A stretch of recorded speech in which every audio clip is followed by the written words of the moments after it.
What's going on, What's man? good, y'all? I see y'all in the building, man. Yeah, Salute I'm out to y'all, here. man. Turn Minister Oh, Jab man, down we real finally got quick. this internet thing together, man. So what's up? Beautiful I'm thing. on the road right now. I gotta I head had to back to the upgrade every hometown goddamn thing. so I can get my tags for the new car and whatnot. You know. So, you know. We ready to cook. Other than that, I'm gonna be right back on y'all's head for the last 3 days with some more good information.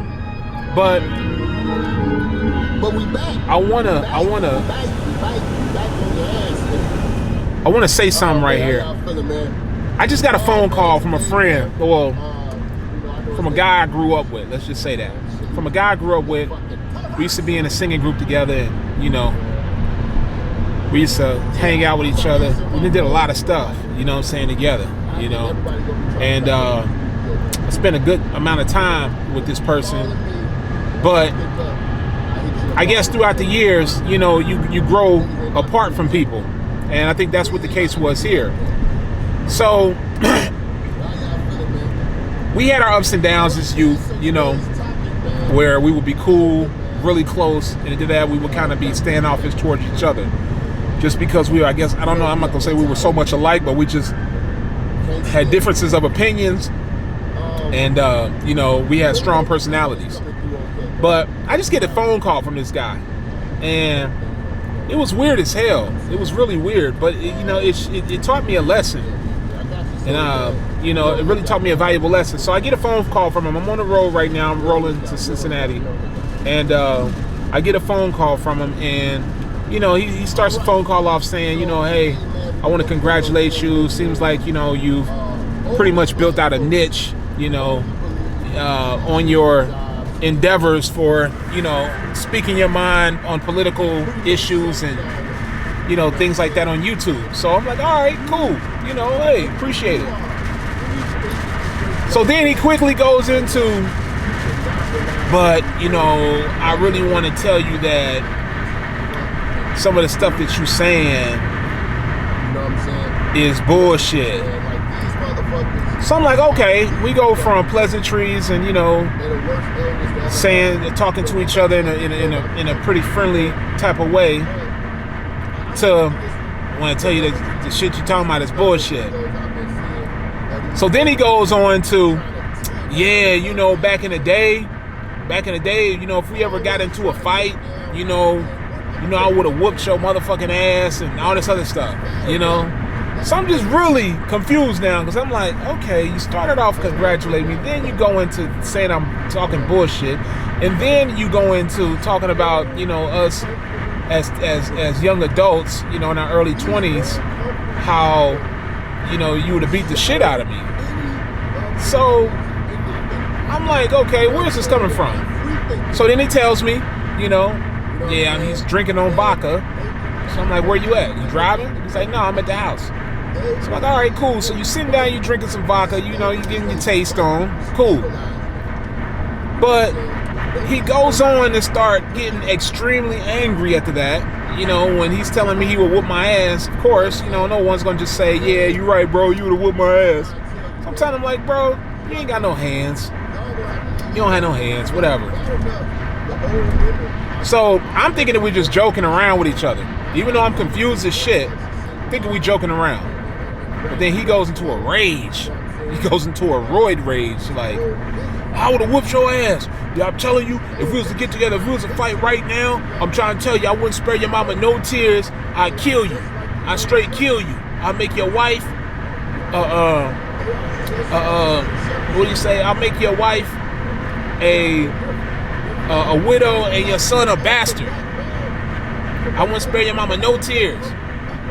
So now I'm looking like, okay.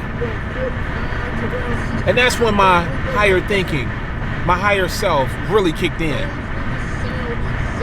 I say that, all of this to say, you know, so let me finish up. So he says all of this, and then I hang up on him. Maybe 5 minutes later, he calls me back, wanting to apologize.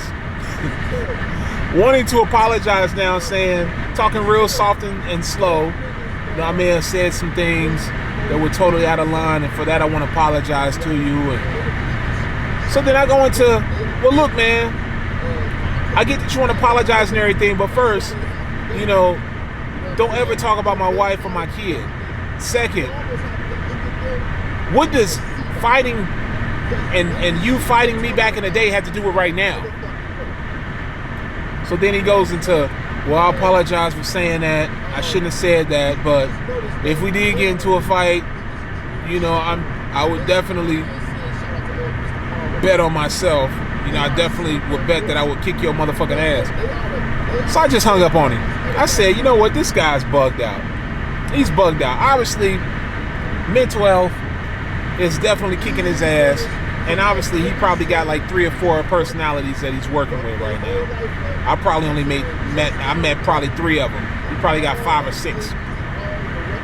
But I say all that to say this, is that when you're coming up and you're ambitious, you know, you're confident, you got to watch out for those who are looking at you from the sidelines doing your thing, maybe doing something that they couldn't do, maybe being very charismatic when they aren't, maybe achieving goals and winning in life when they aren't, when they got problems. You got to watch people like that, because these are the type of people that's going to hate on you from the sidelines.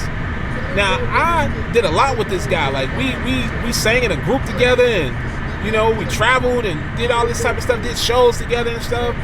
So I wouldn't expect these type of words to come from this man. But when it did, it let me know, like, hey, you got to stay on point. You got to stay on point.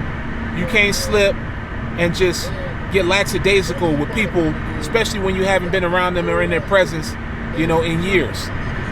The person that you knew back then and the person you know now is totally different people. So you got to definitely get reacquainted with that person, because you two are totally new people, you know, different. Every changed people. But I just, you know, I liken this to a drunk man tells no lies. Obviously, he was sipping on something. Obviously, it had his mind lifted. So I guess this is what he really felt about me. So when something like this happens, you gotta, as Maya Angelou said, when they tell you who they are, you gotta believe them.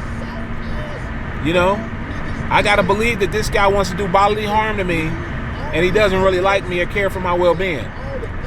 So therefore, I politely hung up, told him, hey, don't ever call me again. I'm good on you. And I have no tears over it, you know, no regrets, nothing. If somebody shows you that they really aren't in your corner like that, or that little hating from the sideline, you got to let them go. You got to cut them off clean. Because if you let them stay around and accept a little lame-ass apology, all they're going to do is just come up like a snake, rear their ugly head, and bite you in the end. So, if anything you take from this little story I just told you, because this just actually just happened. This just actually just happened, what, probably about an hour or so ago. So, when something like this happens, you got to cut them off. Don't even give them another word. Just cut them off. It's done. Alright? Take this lesson from me. And I got many more where that came from. So, as you know, I'm on a hunt for 1,000 subscribers. So please, like, share, and subscribe this video. I kept it short for you guys. I didn't want to talk you to death. Share this video. Also, I'm trying to reach 1,000 subscribers by May 1st. So help me out, okay? As always, positive minds move forward. It's your man Barry Bondz signing out. Peace. This is a direct result of all that I could do.